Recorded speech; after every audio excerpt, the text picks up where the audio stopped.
চিংড়ির মালাইকারি তো খেয়েছেন, এইভাবে একবার হলেও চিংড়ির মালাইকারি বানিয়ে দেখুন।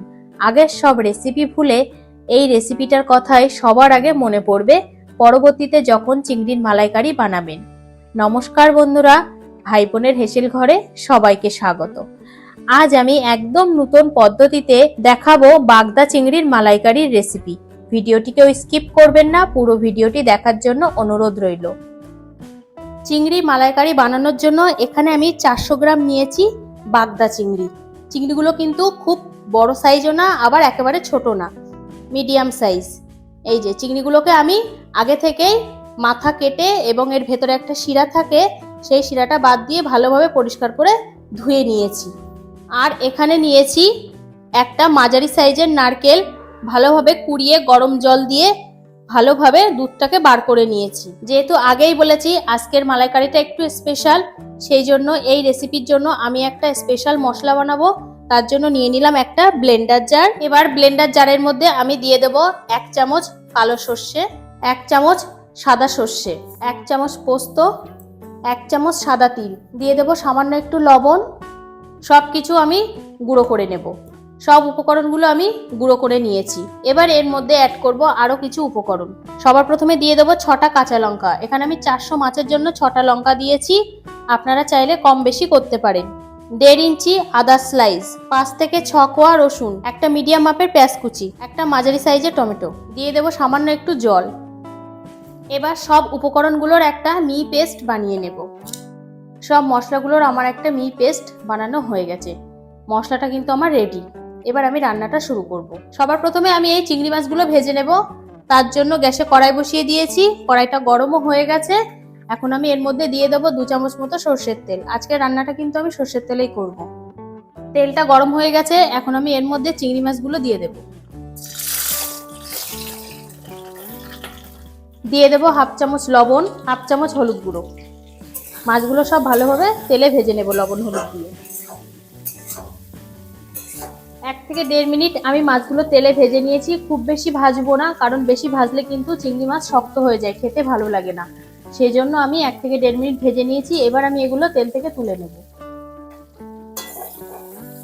মাছগুলো সব তেল থেকে তুলে নিয়েছি। এবার এই কড়ার মধ্যে আমি দিয়ে দেবো রান্নার জন্য আরো 1 চামচ সর্ষের তেল। তেলটা গরম হয়ে গেছে, এখন আমি এই তেলের মধ্যে ফোড়ন দিয়ে দেবো 3টে শুকনো লঙ্কা। ফোড়নটা তেলে একটু হালকা নাড়াচাড়া করে নেব। ফোড়নটা আমি তেলে হালকা নাড়াচাড়া করে নিয়েছি। এবার আমি এর মধ্যে দিয়ে দেবো যে মশলার পেস্ট বানিয়েছিলাম সেই মশলাটা। মশলাটা তেলের সাথে একটু নাড়াচাড়া করে নেব। 1 থেকে 1.5 মিনিট কাঁচা মশলাটা আমি তেলের সাথে কষিয়ে নিয়েছি। এবার আমি এর মধ্যে অ্যাড করব কিছু গুঁড়ো মশলা। প্রথমে দিয়ে দেবো 1/2 চামচ কাশ্মীরি লঙ্কার গুঁড়ো, 1/2 চামচ হলুদ গুঁড়ো, 1/2 চামচ গোলমরিচ গুঁড়ো, 1 চামচ জিরে ও ধনে গুঁড়ো, 1/2 চামচ লবণ। সব কিছুকে এবার তেলে ভালোভাবে কষিয়ে নেব। মশলাটা আমি 3 থেকে 4 মিনিট তেলে ভালোভাবে কষিয়ে নিয়েছি। এবার আমি এর মধ্যে দিয়ে দেবো ভেজে রাখা চিংড়িগুলো। চিংড়ির সাথেও মশলাটা ভালোভাবে কষিয়ে নেব। মশলার সাথে চিংড়ি মাছটা এইভাবে কষিয়ে রান্না করলে মালাইকারিটা কিন্তু অনেক বেশি সুস্বাদু হয়। যে সকল বন্ধুরা আমার ভিডিওগুলো রোজ দেখছেন তাদেরকে অসংখ্য ধন্যবাদ। আর যারা এখনও আমার রান্না দেখছেন অথচ সাবস্ক্রাইব করেননি বা আমার পেজটাকে ফলো করেননি, তাদেরকে সাবস্ক্রাইব এবং ফলো করার অনুরোধ রইল। মশলা এবং মাছ যাতে তলায় লেগে না যায় তার জন্য আমি মশলার বাটি ধোয়া জলটা দিয়ে দিলাম। মশলার সাথে মাছটা আমি আবারও 1 থেকে 1.5 মিনিট এইভাবে কষিয়ে নেব। মশলার সাথে মাছটা ভালোভাবে কষিয়ে নিয়েছি। দেখুন তেল সেপারেট হতে শুরু করেছে। এবার আমি এর মধ্যে দিয়ে দেবো যে নারকেলের দুধটা বার করে রেখেছিলাম সেই দুধটা। মাছের সাথে সবটা ভালোভাবে মিশিয়ে নেব। এখানে গ্রেভির পরিমাণ বুঝে আপনারা জলটা দেবেন। যারা গ্রেভিটা বেশি রাখতে চান সেক্ষেত্রে একটু জল অ্যাড করতে পারেন, আর যারা মাখা মাখা করে করতে চান সেক্ষেত্রে জলটা কম দিতে পারেন। এবার এর মধ্যে দিয়ে দেব 1/2 চামচ হলুদ গুঁড়ো, 1/2 চামচ লবণ। ভালোভাবে মিশিয়ে নেব সবকিছু। এবার আমি এটা 5 থেকে 7 মিনিটের জন্য ঢাকা দিয়ে দিলাম, রান্না হতে দেব। 5 মিনিট হয়ে গেছে, আমি এবার ঢাকাটা খুলে নেব। হালকা হাতে একবার নেড়ে দেব। এর মধ্যে আমি এবার দিয়ে দেব 1 চামচ মতো সর্ষের তেল। মালাইকারির এই সর্ষের তেলের গন্ধ এবং স্বাদ দুটোই কিন্তু বাড়িয়ে দেয়।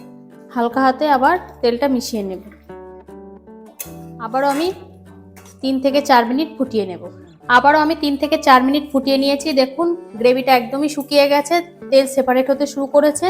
রান্নাটা কিন্তু আমার পুরোপুরি কমপ্লিট হয়ে গেছে। এবার আমি এর মধ্যে দিয়ে দেব হাফ চামচ গরম মশলা গুঁড়ো। গরম মশলা গুঁড়োটাও আমি ভালোভাবে মিশিয়ে নেব। এখানে আমি কিন্তু কোনো রকম মিষ্টি ব্যবহার করিনি, চিনি ছাড়া বা মিষ্টি ছাড়াই আমি কিন্তু আজকে মালাইকারি রেসিপিটা দেখালাম। সাধারণত মালাইকারিটা আমরা একটু মিষ্টি মিষ্টি স্বাদের করি, কিন্তু আজ আমি সম্পূর্ণ মিষ্টি ছাড়া একটু ঝাল ঝাল ভাবে করলাম। এটা একবার বানিয়ে দেখবেন, অনেক বেশি সুস্বাদু হয়। রান্নাটা আমার পুরোপুরি ডান। আমি এবার এটা নামিয়ে নেব একটা সার্ভিং প্লেটে। গ্যাসটাকে অফ করে দিলাম।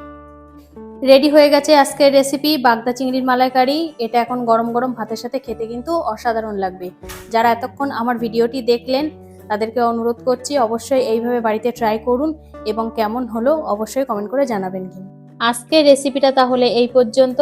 যে সকল নতুন বন্ধু আমার ইউটিউব চ্যানেল থেকে দেখছেন তারা অবশ্যই চ্যানেলটিকে সাবস্ক্রাইব করে দেবেন, আর যে সকল বন্ধুরা ফেসবুক থেকে দেখছেন তারা অবশ্যই পেজটিকে ফলো করে দেবেন। আজ তাহলে এই পর্যন্ত, দেখা হচ্ছে পরের কোনো রেসিপিতে।